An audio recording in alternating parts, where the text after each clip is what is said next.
So hello guys, so for today's video is na ako diri sa Kulupan Alto karon no. Napakday ko sa suba sa Kamansi. Kay diri ko sa Kulupan hinguli karong kuan hapon sa Biyernes. Biyernes man ron. So pagkahapon diri ko ni uli kay kuan dugay-dugay na po kung wala nakabalik diri sa Kulupan. Then diri ko din. Sayo pa man sab karon mga alas 4:22 pa man.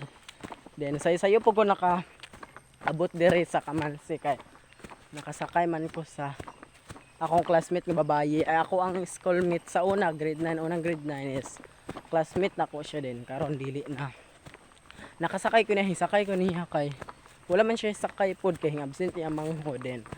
Dira sa ibabaw dira ko ning hunong dito unta sa ubos dito sa covered court. Covered court. Kay ano man dito layo pa pod mutungas pa ko higad kayo din